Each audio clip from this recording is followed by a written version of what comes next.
Allez, Paris Direct se poursuit tout de suite avec notre grand format du jour qui nous conduit cette fois en Argentine, un pays pionnier en matière de droits des personnes trans. Depuis 10 ans, dans ce pays pourtant conservateur sur beaucoup de sujets sociétaux, reconnaît le droit à chacun à l'identité de genre propre, en dehors de toute considération biologique. Mais vous allez voir dans ce document que les discriminations restent très fortes malgré la loi. Éléonore Vanel et Nicolas Flon.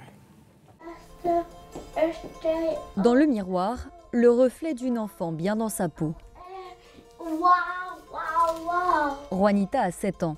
Dans sa chambre, des patins, des fleurs, une maison de poupées. Assignée garçon à la naissance, elle s'est pourtant toujours sentie comme une fille. Hey, mamá, pero yo lo uso para jugar. Y estas son las botas de invierno de mamá. Et tu les utilises? Yo sí las uso. Toda la vida las uso. Au début déboussolée, sa mère Mariana a suivi les conseils d'une psychologue pour soutenir sa fille dans sa transition de genre. On a fabriqué une poupée avec un pénis parce qu'on n'en trouve pas en Argentine, ça n'existe pas. On l'a faite sur les conseils de la psychologue pour qu'elle puisse jouer avec d'autres enfants. Nous sommes à 300 km de la capitale Buenos Aires. À Azul, ville conservatrice de 70 000 habitants, faire accepter la transidentité de Juanita n'a pas été évident. Il y a eu plusieurs situations. Par exemple, dans un hôpital où on l'a appelée par son nom de garçon. Et elle répondait « Je ne m'appelle pas comme ça ». Ça l'angoissait énormément. Pour entamer des démarches, la famille de la petite fille entre en contact avec un avocat des droits de l'homme. Facundo Achaga prend en charge le dossier en 2020. Juanita est alors âgée de 5 ans. J'ai essayé de la connaître un peu, savoir si elle se percevait comme une fille, mais sans me montrer trop intrusif non plus. Donc je lui ai demandé de se dessiner, et elle s'est représentée avec les cheveux longs et une robe. Et quand l'avocat lui demande d'écrire son prénom, la petite fille inscrit celui qu'elle s'est elle-même choisi, Juanita. La procédure pour changer ses papiers d'identité prend moins d'1 mois. En Argentine, depuis 2012, la loi d'identité de genre permet de choisir son genre et de changer d'état civil sur simple demande et sans aucune limite d'âge.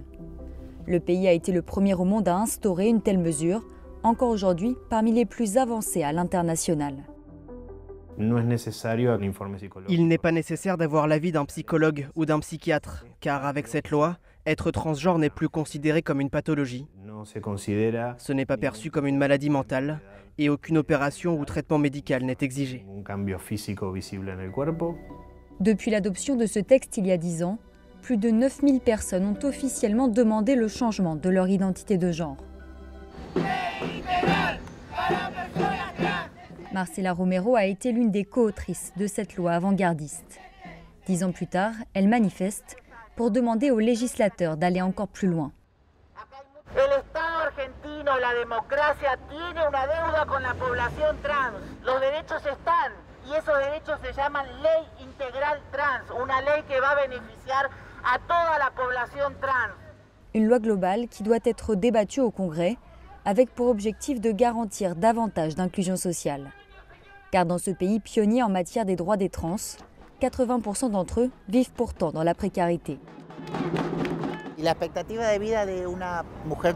L'espérance de vie d'une femme trans en Argentine est de 35-40 ans à cause de l'exclusion sociale. Vivre en dehors du système entraîne un manque de soins médicaux, un manque de considération pour trouver un logement, du travail, de tout ce dont bénéficient les autres personnes.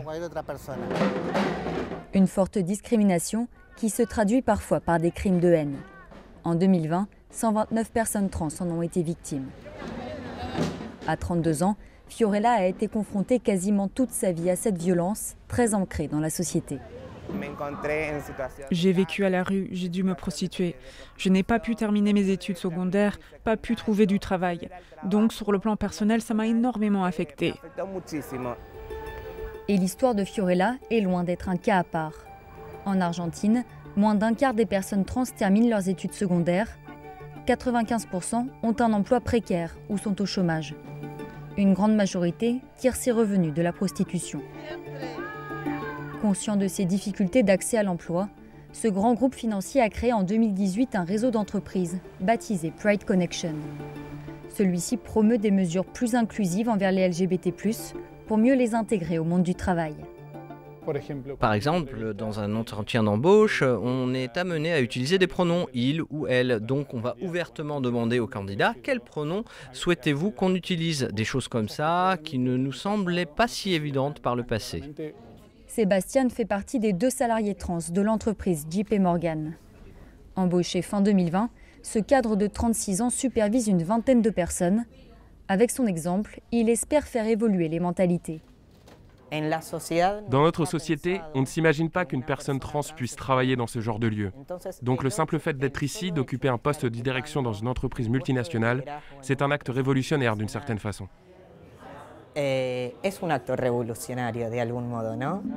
Pour que la situation de Sébastien ne soit plus l'exception, le gouvernement a instauré en 2021 un quota de 1% de personnes transgenres dans le service public.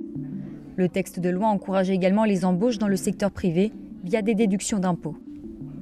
Une manière pour l'Argentine de se distinguer une fois encore comme pionnière des droits des trans.